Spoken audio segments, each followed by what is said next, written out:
Thank you so much for joining us today. My name is Anna Rold, and I'm the CEO and publisher of Diplomatic Courier, and have the pleasure of co-hosting this event with international arts and artists and my good friend Greg Houston, who I called maybe about 5-6 weeks right before the launch of this exhibit with this idea, and he brought in Tim Brown, and he's curator, and then the rest is history. We were able to come up with this amazing exhibit in less than 6 weeks, and it was just one of those very interesting projects that we were able to conjure together in a very short time. It's also an important time, it feels, around the world. There's elections happening. There's a major election happening in about half of the world's population this year. It seems like a very critical time for democracy worldwide, but also there's a lot of what we call sort of the summer of discontent. Several populations around the world are now feeling sort of the benefits that democracy has promised. So we have this question, this concurrence of exponential technology, democratic processes all coming together at the same time. So this was one of those moments where we really appreciated bringing art into the picture, whether it's photography, whether it is sculpture, whether it's painting. Art has had its moment throughout history in depicting and showing sort of where not just the voting population stands, but also the populations that do not have the luxury of voting. So this is just a few sort of tidbits, what I would call appetizers, about the discussion we're going to have today with an expert panel. Some of them artists, some of them work in the world of art. Before we do all of that, I wanted to give us just a few housekeeping rules about the conversation today. It's hard to have a virtual conversation, not see all of you. I wish I could, but I want to make sure that you have a voice in this discussion as well. We're going to utilize the chat for you to let us know if you have any questions or comments. We're going to gather all those, and our expert panel will be able to answer them either synchronously or asynchronously. At the same time, if you want to just introduce yourself to us, let us know where you're joining us from. We'd love to know. We are very excited about our virtual panel today. Half of our panel is in dinner mode and half of our panel is in lunch mode, is what we joked about earlier. We want to know where you're joining us from. So feel free to add your comment there. We would love to know from you. So with all of that said, let's jump right into the conversation. It's my pleasure to introduce to you my good friend, Greg Houston. And he's the CEO of International Arts and Artists. I wanted to give him the moment to say a few words to welcome you. Thank you, Anna. And first of all, I want to thank you for the partnership we've had with the Diplomatic Courier. We've had this event last month in partnership and in conjunction with the NATO summit. We had an amazing democracy forum with a number of great partners. And we continue to have innovative ideas that talk about the role of art and democracy and how we use creativity to bring awareness to a number of issues confronting the world and confronting democracy, whether here at home or in democracies and emerging democracies throughout the world. Senka, Orna, Helen, Sebastian, your work, which is all downstairs, your Hillyer Gallery is powerful, important, and something that I hope everybody on this Zoom can see. And Tim, who is director of Hillyer Gallery, who curated this show. Thank you for doing that. As many of you may know, International Arts and Artists is a 30-year-old organization dedicated to raising awareness of global issues through the arts. We do that through exhibitions. We do that through dialogues such as this. We do that through exchange programs. And we do that through traveling exhibitions. The exhibition downstairs today and that is sparking this conversation, is actually a piece of a bigger project. The project that will continue after this conversation, and that this conversation will feed into, began last year when I was in Bosnia.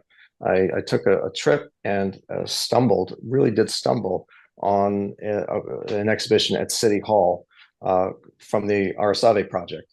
We're going to hear later from Senka, who's become a very good friend, who runs that project. And it was a project born out of the war. And originally as an art project of hope during the war and of resistance. And it emerged now into an idea of resilience, of what can happen after the war, and a model of resilience for the world that Ukraine can look at, and countries in conflict throughout the Middle East and around the world can look at, as a sense of resilience. And I saw that project and I learned about it, and I began speaking with Senka, and I said, this is something that we have to talk about more.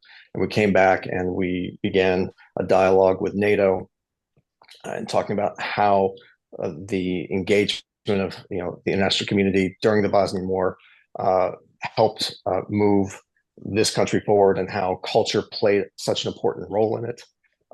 And through that conversation, we've now begun a process where the Ars Aevi project will come to the U.S. for the first time ever through a traveling exhibition that will open up with a symposium and an exhibition in November, and spanning into 2025 with the George H.W. Bush Library and the Bush School of Government and Public Service at Texas A&M.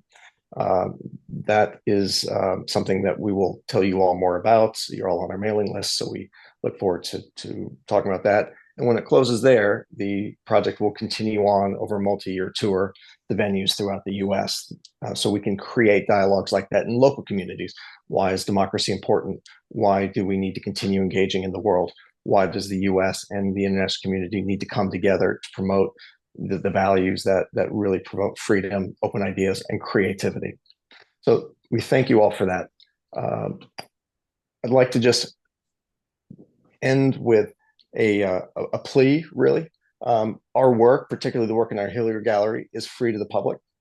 We're open 6 days a week.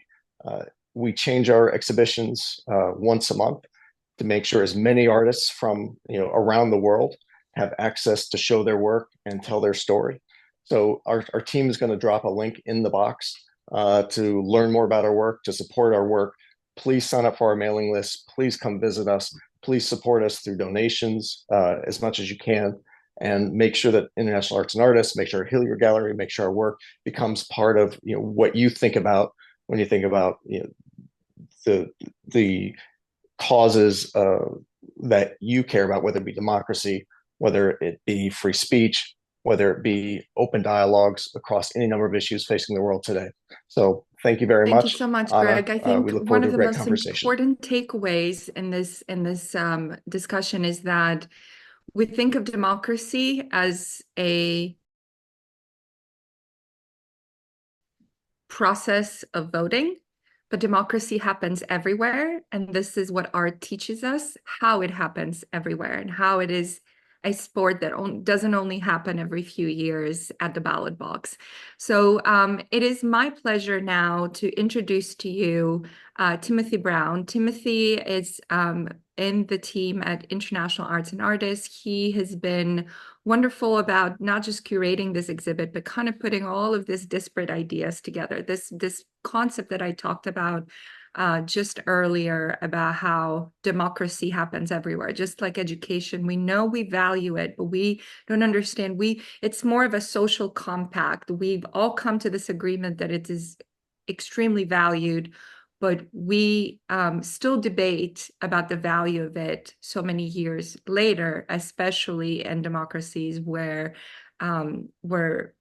the voice of people is not established the same way as it is in other countries. So with that said, Timothy, it is my pleasure to introduce you to our audience today, and we'd love to hear from you a few words about sort of how the exhibit came together and what you're hoping to do with this concept next. Well, thank you, Anna. Yeah, it has been a fun process from the very beginning. We started out looking at two collections. We looked at the archives from the Diplomatic Courier, and we also began looking at some works from the collection of the Ars Aevi Museum.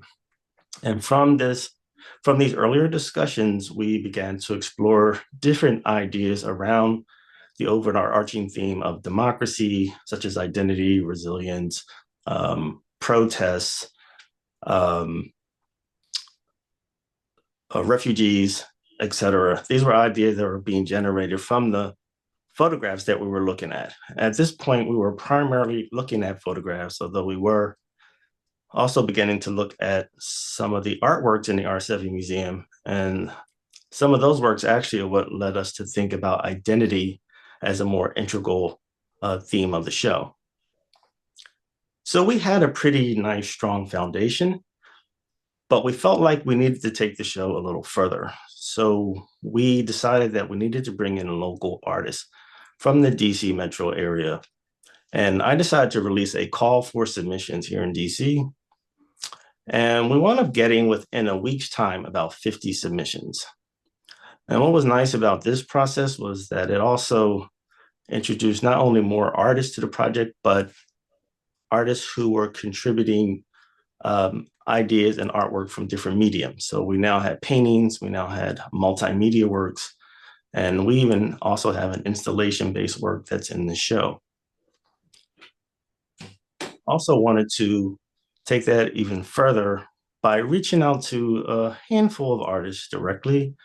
I, for example, reached out to Orna Ben-Ami, who is one of the panelists today, because we had a copy of her catalog, and her work addressed the subject matter of refugees, which is also quite prevalent in Sebastian Rich's photographs in quite a profound way. So I felt that it was really important that her work was included. And I also reached out to a local artist named Renee Stout. She's a nationally renowned artist who contributed something quite unique. It's actually a painting that just features the word judgment. And it's actually titled The American Way. So we wound up having a collection of diverse artists in the show that were local and international, who collectively were able to generate this discussion about democracy, identity, and resilience.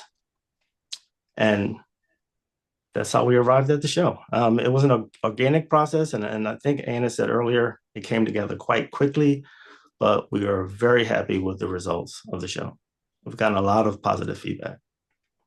Thank you so much, Tim. And I think the key here that got me very excited is that we had this massive database, obviously, of conflict photography and ballot, covering ballots and bullets, for 30-something year. But then the element of bringing the local artists into all of this, I thought was really one of those great debates or great dialogues that could only happen in a place like International Arts and Artists. So we were very grateful for that and for the role you played to bring it all together so quickly.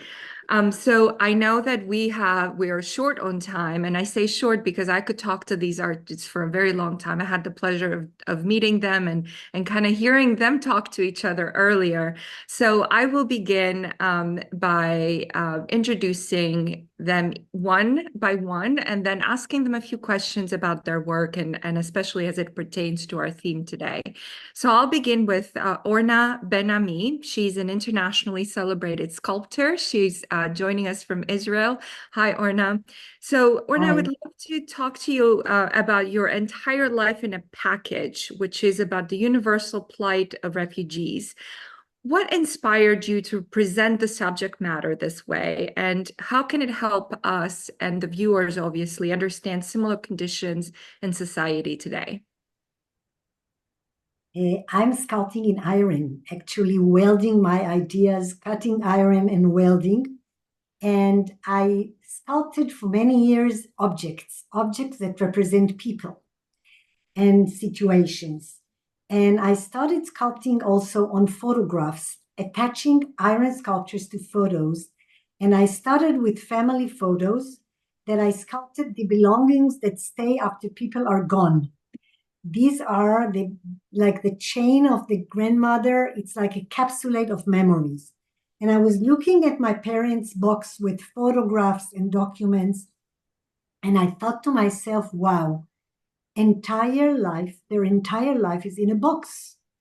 And this threw me immediately to the refugees. I was also part of a family that moved a lot, so it's very personal. But this was the time of the terrible war in Syria and the flood of refugees all over Europe from Africa and from Syria and from Iraq.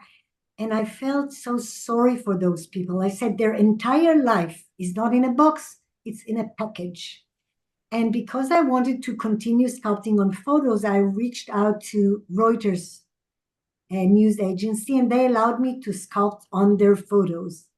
And there was a huge exhibition also with sculptures, not only sculpted photos, that I called Entire Life in a Package, where I showed the packages that people are taking with them their whole life in one suitcase, backpack, sack. They're taking all their hopes, their identity, their memories in one package, and they have to move. It broke my heart. So this exhibition was at the UN in New York, UN in Geneva for the International Refugee Day. It was a huge event, and in 12 museums in the world. And I just want to tell you one little story. In Geneva came to me a guy named Aziz. He hugged me and tears in his eyes, and he said, I'm from Syria. Thank you so much for this exhibition. And he told me that he is the uncle of Eileen. Eileen is the child that his body was swept out of the sea. Very famous photo. And he was so excited. And in Germany, I met Syrian and Iraqi refugees. I'm an Israeli, listen. And I paid attention to their suffer. And they thanked me so much for this exhibition. And my feeling was that art can build bridges, really. This is what I succeeded in doing in Entire Life in a Package. And I can tell many stories about this exhibition, but that's just to give you an idea. I think it was so moving and touching to see these packages that you're talking about, because we really can't visualize what it's like to be in that position where, you know, what are the items that you pick? So one of the questions that I had for you, when you saw that across the board, what were the top 3 items that everybody took with them?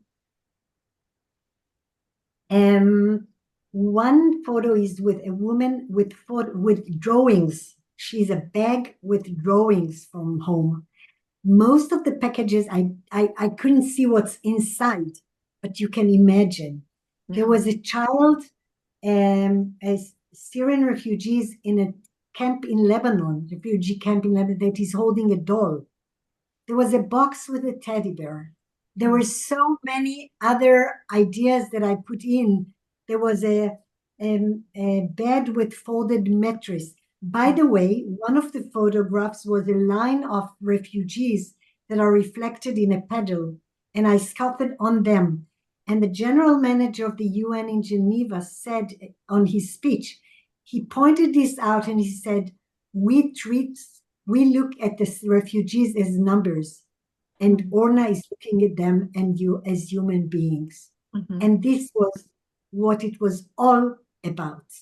And really, listen, these are people that are, my country has wars with those countries. I don't mind. I mean, it's everything. Everyone is a human being. And this is what I wanted to show. And I think that this is where the power of art comes in, to be able to show that sometimes we've become so desensitized by seeing conflict in our devices and our TVs. We consume conflict in a way that we've become so desensitized to it. It's in our daily diet. And we're immune to seeing some of these photos. Every now and then a photo will really touch us because it will just take us back into unprecedented suffering. But it really, I remember there was an exhibit many years ago, back to what you were talking about, where I only didn't see photos of the refugees, but I saw photos laid out bare, the things that they would take with them. So if you, and that to me was striking because I would see the teddy bear, I would see the toothpaste, I would see the photographs, I would see basically this is when you've lost everything, this is what you bring with you, and that humanizes what's happening to people that are exactly like us. As refugees are just like us. This could happen to everyone, anyone at any time. And Sebastian, I will go to you because this was one of the themes that you and I talked about many years ago when we did another exhibit together on ballots and bullets and ballet. And some of the pictures you've managed to depict, you've had the misfortune and fortune of being at several, if not all of these refugee camps and photograph people in their daily life. And one of the things that I thought was very interesting and I asked you about is like, why are you photographing people getting their haircuts or photographing people getting married and putting together wedding gowns in a refugee camp? That's not showing me their suffering. That's showing me that they're living life in a refugee, they're making life normal in a refugee camp. And I remember you telling me at the time that these are people living life in the most extraordinary circumstances.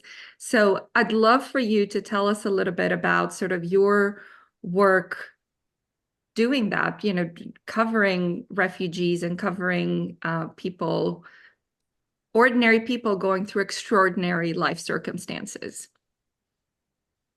Well, those particular pictures that you were talking about and we've talked about in the past, is that it's all too easy for a photographer or photojournalist to show the terrible conditions that most refugees live in the camps around the world. And I have been, unfortunately, to just about all of them.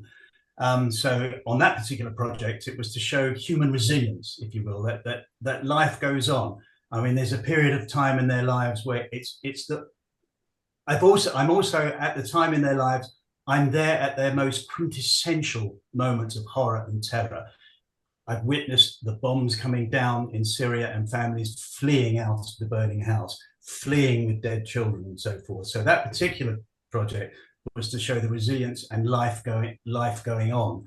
And it's a difficult one because you want to tell their story, how horrific it is to be a refugee, but at the same time, you want to show that life is good and does go on. So basically, it's hope. I don't regard my work particularly as art.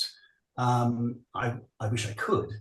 But what I would say is that I do think art is somewhat the bedrock of democracy because art creates empathy, if you like, and I think that's what you need for a good democracy.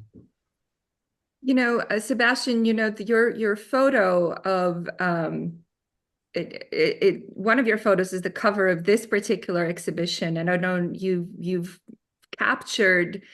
For me, it's one of my favorite ones because it was before we all started becoming sort of citizen journalists and capturing everything on our devices. But this is one of those first early on devices where someone is capturing someone else, a child's face in a conflict situation where his face looks devastated by what's happened to him, but you photographed someone taking a photo of that person in a cell phone.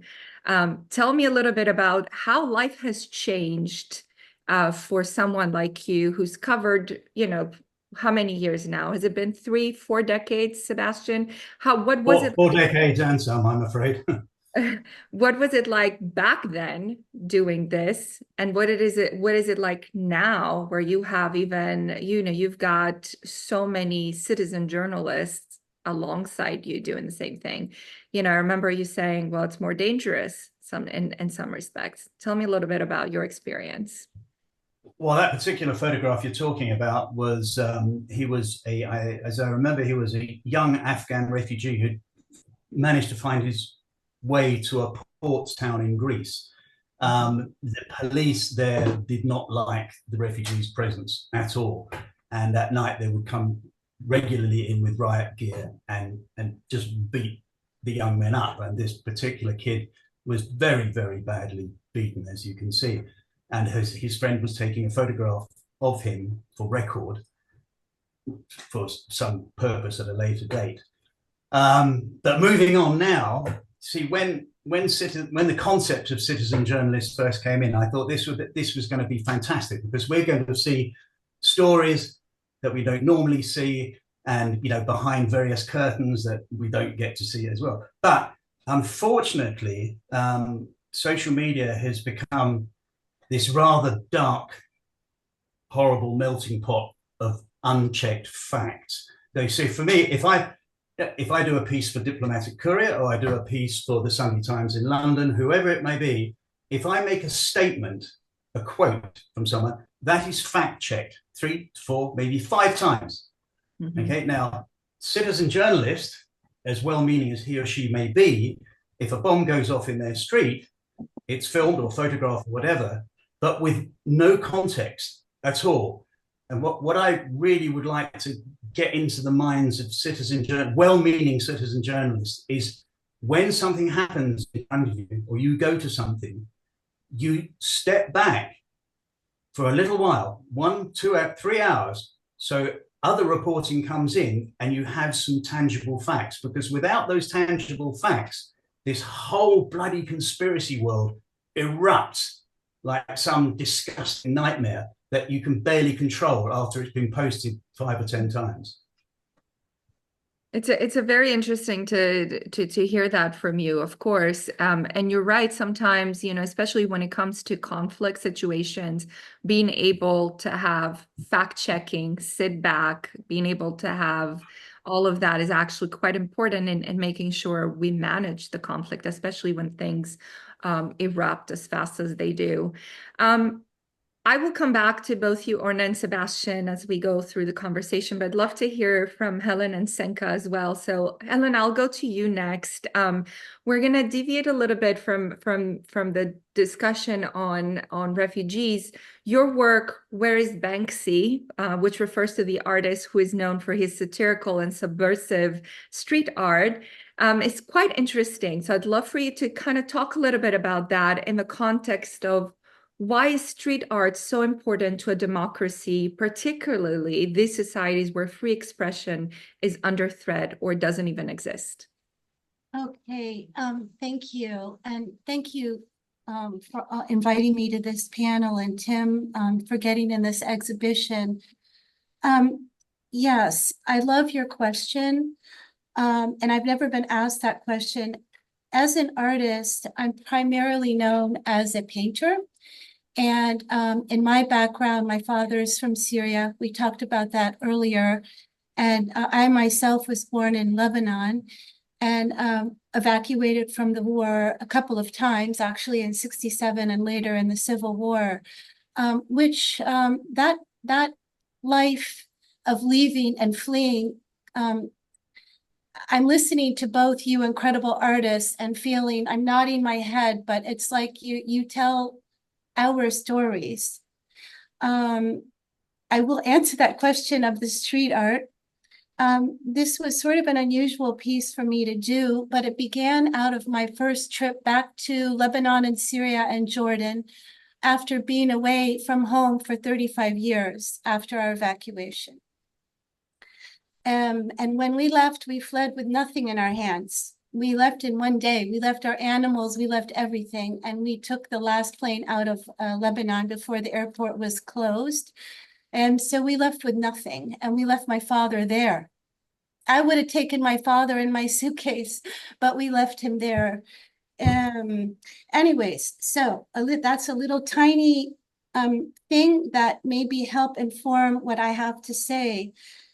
After I went back to Lebanon and Syria and Jordan, I came back to America, and then the quote unquote Arab Spring began. Yeah. And so, of course, we had hopes for change. We had hopes for equality. We had hopes for democracy, what we're talking about. And I began acquiring and collecting newspaper articles that had anything to do with the Arab Spring, and subsequently as we all know, it devolved into the Syrian war. We don't call it the civil war, we call it the war. It's the Syrian war. And so I began a series called the Migration Series, inspired by Jacob Lawrence's great panels, 60 panels of the movement and migration of African Americans from the rural South to the urban North for a better life. And I began seeing these parallels in what they were going through and what the Syrian refugees, what we were going through. I say we like a collective we, and I know we feel that. And in one of my pieces, I have 52 of them now, but in one of them, I departed from being directly inspired by Jacob Lawrence's pieces, and with all the newspapers that I was collecting, made a similar sort of collage to the piece that is in the current exhibition at Tim's Gallery. As a painter, I sometimes envious of photographers and you journalists who can just nail it with one photo, or that just says it with no words. And I felt at that moment, with the images I was seeing in the paper every day, I needed to try and do something like that. So I use gouache as well, which is my main form of paint. And I did a sort of collage from papers, but was specifically focused on Syria because that was what I was concentrating on. When we had October 7th and the ongoing troubles, from Lebanon, we call the war troubles, like the Irish, and the current conflict. Of course, my newspapers reflected all these images that I was seeing from Gaza. And of course, also too from Syria and southern Lebanon, where actually my father's village also in Marjayoun on the southern border, he's right on the southern border there. And you know, I was invited by the State Department to go to Palestine. I was in the West Bank for a month. It was my first time there. And before I went, one of the curators who I know said to me, "Have you heard of Banksy?" And I said I had not. And then she told me who he was and to look out for his murals on the separation barrier. I wasn't permitted myself to go to Gaza, so I didn't go there, but I had to remain in the West Bank. Anyways, my selection now, he began in 2005. He went into Gaza. He went and painted about 9 murals on the very large separation barrier in the West Bank. And, you know, his agenda was to draw attention, to bring people stories that we are not hearing about, which is what I think we're all trying to do. We are trying to share stories about people that we connect with, that we feel sympathy, empathy, compassion, and we feel it's important to let the world know through our media. And so in the current situation, I titled this piece, "Where Are You, Banksy?" because he cannot get in there at this point. And in a way, it's like asking for help. It's asking the world to pay attention. And I really think that the purpose of graffiti and street art, I began by talking about the Arab Spring, and to your question, sorry for going around and around. But you know, after Tunisia, where it began, graffiti started popping up. And then, of course, we know in Tahrir Square in Cairo, it was such an important tool for not only the world, but for people who lived there and didn't know about the protests yet. They didn't know.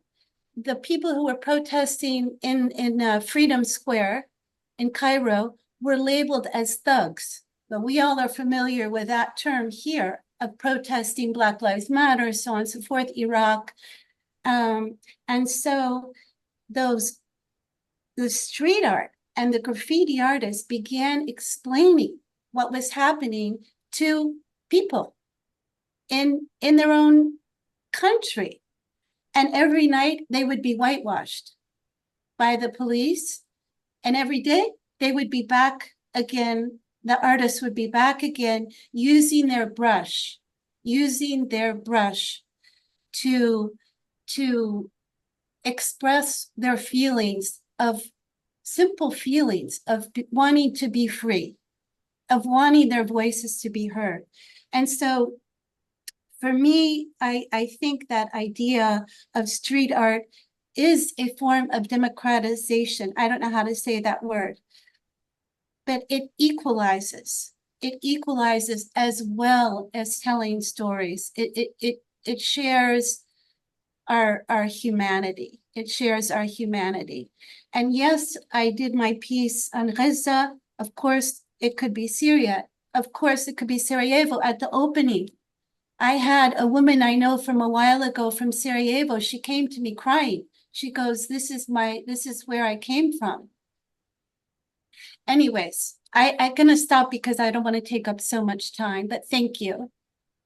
Helen, this is absolutely important. One of the reasons I was so curious to hear from you and about your work was because in this, you would think that this form of expression, democratic freedom of expression, would have waned a little bit by now, especially with all these technologies and the way that most people can express themselves on social media. Sometimes they find that anonymity through digital networks. However, this kind of street art still persists, is still so popular, is still a major way that these populations are able to participate and show their discontent, show their feelings. And so that's why I thought how relevant that this work still is in this day that everything, AI dominates all discussions, social media dominates all discussions. And Arab Spring, in fact, was one of those things that were born out of Facebook and all that, and still art, this traditional normative street art still persists. I thought that was quite interesting. Yeah, and it gives people hope. Right. Which is different from social media, and that I feel that broad canvas of street art gives people hope while sharing their stories. Yeah. Right. So thank you for sharing that. And I'd like to now go over to Senka. We're very we're thrilled that with your collaboration, I know that part of what we're doing together has, is going to reverberate into next year and to so many projects. So Democracy in the Crossfire features several of the works from the Ars Aevi Museum. And I didn't do a very good job being a hostess earlier because I didn't explain everyone's jobs, but I'll do that. So Senka is the director of the Ars Aevi Museum in Sarajevo in Bosnia and Herzegovina. So the Democracy in the Crossfire features several of the works that are at the museum collection. What can you tell us about the origins of the collection from the museum itself? Yeah, thank you for the question, and I want to thank you also for the invitation for this great panel discussion about the exhibition that is ongoing in your center. So I'm very thrilled that our Ars Aevi project is shown in the US.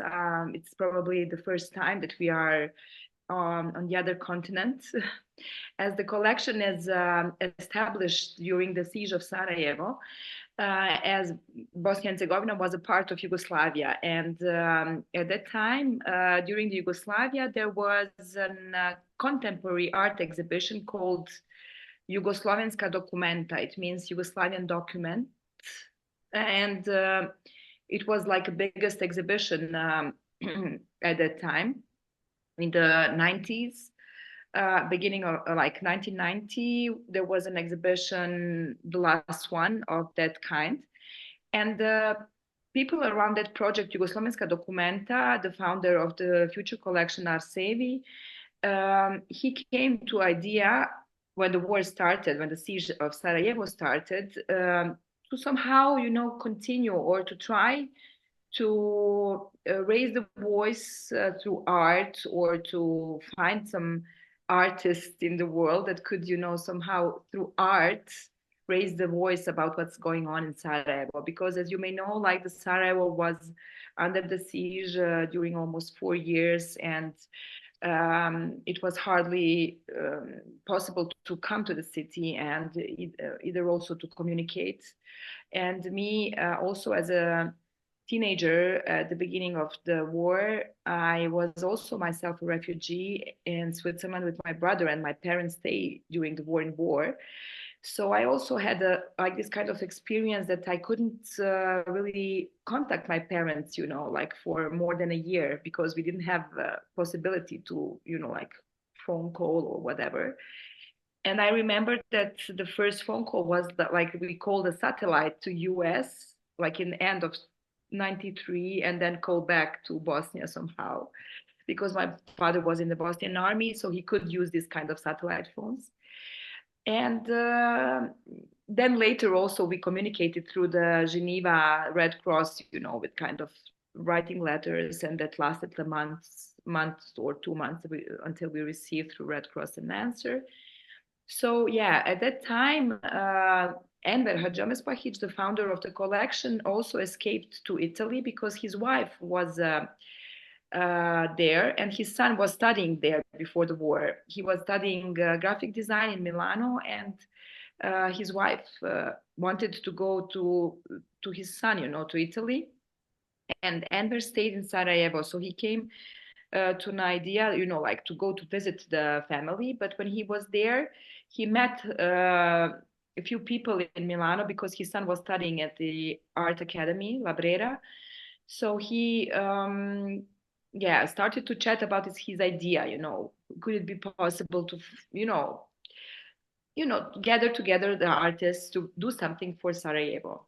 And then this idea of choosing or inviting or finding an interested museum that would organize with this artistic director or invite the artist for the future Ars Aevi collection. I mean, at that time, the name was not the Ars Aevi. It was the project at the beginning was called Sarajevo 2000. It was like a visionary, like 2000, like a millennial, project. So, and then later, Bruno Corà, one of the artistic directors of the collection Prato, because he was the artistic director who invited, like the idea came that the artistic director of specific museum that is interested to do this for Sarajevo, he invites the artists to offer or to gift their piece of art in order to make this kind of raise the voice or resilience against the war for the future collection of the Sarajevo 2000. And then the other cities, like Milano collection was founded the first, then the Prato, then, Venice joined, and the Bolognano Museum, like Lucrezia Durini, he was the Musa from Beuys, Joseph Beuys. So the people started, to join the project. And then the Bruno Corà made this name, suggested the name, because Ars Aevi, it means like the art of the epoch. And it is also anagram of the word Sarajevo. And then the logo came out, this kind of, yin yang O, it's like the O, because Ars Aevi, and yeah. So then Anur, the son of Enver, who was meanwhile he finished the graphic design in Milano, he designed also the logo and everything what is then following about the graphic design of the project. So during this period from 95 until 98, more than 150 artists joined this initiative, and it is called like international collective will of all the artists to fight against the war, or like yeah. And the collections were in these cities, like whoever organized an exhibition for Ars Aevi for Sarajevo, they kept the pieces of art in their towns until the war was over. And then the first time when collection came to Sarajevo, it was in 1999. And it was a big exhibition in the center Skenderia because it is the big complex built during or for the Olympics in Sarajevo in '84. It's a huge cultural and sports center. And it was the exhibition on 10,000 square meters. So it was like amazing and huge. And at that time also, I mean, a year before, actually, 98, UNESCO joined the project, and the Federico Mayor, at the time, the general director of UNESCO, he wanted to give the patronage to this amazing idea and the project of resistance through art. And he gave the patronage to the project. And then the year after the collection came to Sarajevo, the Massimo Cacciari, he was at the time the mayor of the city of Venice, and he is a famous philosopher even today. He invited his friend at the time, UNESCO ambassador of goodwill, Renzo Piano, to make the house for this collection, like to make a building for this amazing collection. The collection, I put the link to our website where you can have an overview of the artists of the collection and of the nucleuses that were establishing in making the process of the collection. And Renzo Piano immediately said yes. I mean, he couldn't resist to such an idea or to such an like powerful story of the project. And he did visit to Sarajevo, and he made some kind of meetings with like local authorities in order to, and architects and urban planners, to find the spot for the museum, future museum. And yeah, in that process, he also immediately started to sketch and to design. And also he did a gift to Sarajevo, because Sarajevo has a river going through the city, and it has a lot of bridges. They're very famous, dating from the medieval period until, like these kind of modern bridges. Not all of them are for cars. Some of them are for just pedestrians, like this one of the Ars Aevi from Renzo Piano. And he wanted to connect the specific residential space or settlement, Grbavica, which was during the siege occupied area, and it was like the enemy was there, and it was the front line. The sniper alley was there, and it was very, like symbolic that with this bridge he also connected that area where after the war, a lot of Sarajevo families who had to flee from Grbavica or were massacred there. Like my good friend's father was killed there, and they flew to another part of the city to live during the war, and then they came back after the war, and their apartment was, fully, emptied, by the enemy. And with this symbolic, bridge, Renzo Piano wanted to invite also all the pedestrians, all the people, all the citizens from this Grbavica settlement to the future museum, area. So yeah, he also, as a gesture of the big friendship and love for the project and for the city of Sarajevo, constructed the bridge in Italy with his partners, and he brought it to Sarajevo, literally, like all the pieces. And just here the foundations were done on the site, of course, and all the necessary papers to install the bridge. So the bridge is still there, but we don't have a museum, and that is to say that the collection of the Ars Aevi collection is some kind in exile. It was a few years kept in the historical museum. It is the Museum of Revolution during the Yugoslavia, one nice modern building. Then it was moved to Scandaria, where it was first exhibited, and it stayed there until 2018, when I became a director of the museum. And I moved it then to the city hall, because in 2018, the mayor of the city of Sarajevo decided to make the museum or the project public institution. Until then, it was just a foundation. And so with this step to make it public institution, we got also some regular funds from the city to maintain the whole collection. And I have also just to mention that after being in Switzerland as a refugee, actually, during the war, after the war, I was thinking, I could have stayed in Switzerland, because I was an excellent student in the high school. I finished the high school and I learned all the languages that you have to learn when you are living in Switzerland, which is like multilingual country. And I loved it there. It's a beautiful country. But somehow I asked myself, because first time when I came back to Bosnia during the summer in 1997, I had the opportunity to meet Princess Diana, because she was visiting Travnik, where I was born.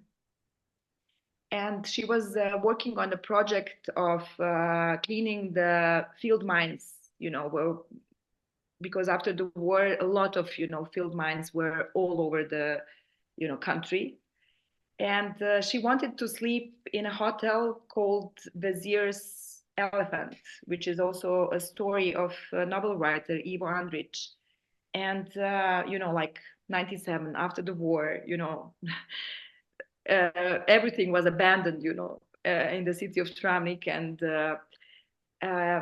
my father is an architect also, and they called him, and said, can we do something to your refresh at least one, bedroom that she can sleep there.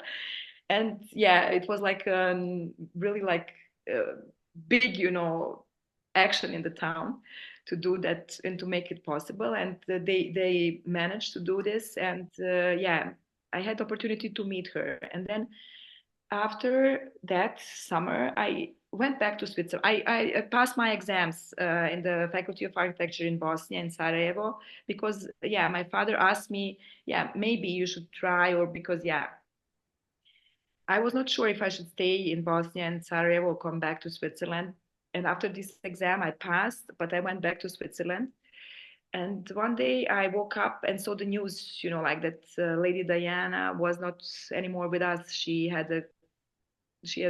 died in this car accident in Paris. And I started, like to think about, yeah, okay, what is the life about? She's a princess, she's now dead, and she did so much, humanitarian work. And yeah, somehow like some kind of puzzles in my head settled, and I decided to come back to Bosnia, because I said to myself, okay, for a reason I was born there, I had to do something there, because it is a country that suffered during the war. It needs me, at least. Switzerland is perfectly, settled. So that's how I came back and studied architecture. And after that, my first, I also did my master's in Italy, and my first job is like not going to Travnik to work with my father in the office, which he was, insisting somehow. But I said to him, I have some interviews in Sarajevo, which was true also.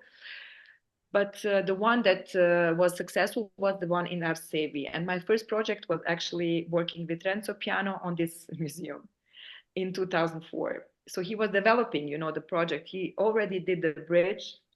The bridge was installed, the bridge was there, but he didn't had the museum building still. He had some sketches of, variations. And it was my, honor to work on this project with him.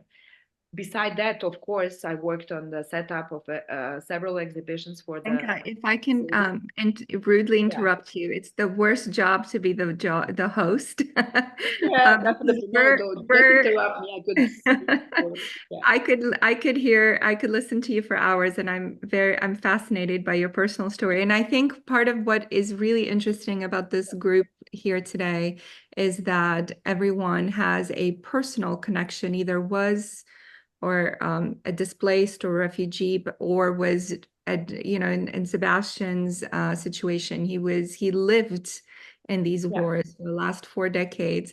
And I think the work that the Ars Aevi Museum is doing is absolutely critical and needed, not just in the context of Sarajevo and the context of the Bosnian War, but also in the context of what's happening currently with other wars, especially in the region. And I'm thinking Ukraine, I'm thinking in other areas of the world as well.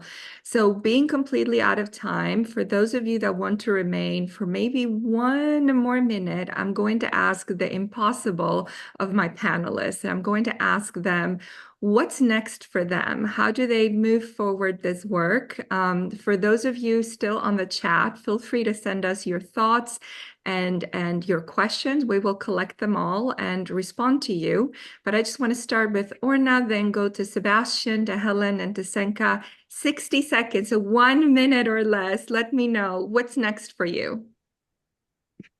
The exhibition that I had lately dealt with what happened in October 7 in Israel, an unbelievable, cruel, and bad and sad event that I will not go into details because I will start crying. I sculpted on photos taken by Ziv Koren. He's a very famous photojournalist in Israel. And I sculpted on the burned houses, elements and people. I just brought them back. And now I'm going to add to the exhibition that will be in Washington also photographs from Gaza. And this October 7 exhibition was shown in the UN as well. And then when I spoke, I mentioned the children, the suffering of the children in Israel and in Gaza too. And if you allow me just one very short thing, I read there, I cutted it short, but I think it's for all of us. A poem by Aharon Shabtai, it's called Repair. That horror, that catastrophe, that disgrace, that desperate violence, more blood shall not repair them. Only the wisdom of the heart shall repair them. Only the doctor shall, the Arab medic, the Jewish medic, the listener shall repair in way of generosity and affection. The poet and the artist shall repair. I just had to share it with you. And we hope for better days in Israel. These are very, very tough, sad, and worrying days. Thank you. Thank you so much, Orna. Sebastian, what is next for you? Yeah, I hope you've got some seconds left. What's next for me? Off to Ukraine in a few weeks' time to do something I really can't talk about. Otherwise, I'll get into a lot of trouble. But then in late October, I'm coming to Washington, D.C., and hopefully I'll meet all you guys to cover and photograph the madness of 21st century politics. We welcome you, Sebastian. We look forward to seeing you. Helen, what's next for you? So I'll say inshallah again, but I was supposed to go to Lebanon in October and bring back stories from the Lebanon Mountain Trail. We talked about hope and life, and that's what I'm hoping to do and visually record some of my work there. So that's what, inshallah, that's what I'm hoping. Thank you, Helen. Senka, I'm giving you the last word. What's next for you? Thank you. Will we see you in DC? So besides constructing the museum, because we are in a final stage, we got a building permit yesterday and funds are almost collected. We made 2 years ago, or like actually presented last year, collection Nucleus Kiev, because Sarajevo, we did now for Ukraine a nucleus for Ars Aevi, but together with Ukrainian artists. This is one which is very successful. We have just 4 artists or group of artists, and it is a very nice collection or nucleus. I would love to do it also with Palestine, or like with artists from Israel and Palestine. So in order to also, yeah, somehow connect with Orna Israel. and Senka, make sure you talk to each other. Senka, I'm with you. I'm with you. 100%. Thank you all so much. Thank you, Greg and Tim, for making this happen for us today. Everyone, please feel free to send us your questions and comments. It's been an honor to be with you today, to get to know you. Thank you so much, and take good care. See you next time. Thank you. Thank you, Bye. Anna. Bye, Thank you, everybody. Bye-bye. Thank you. Bye. Thank you. Thank you.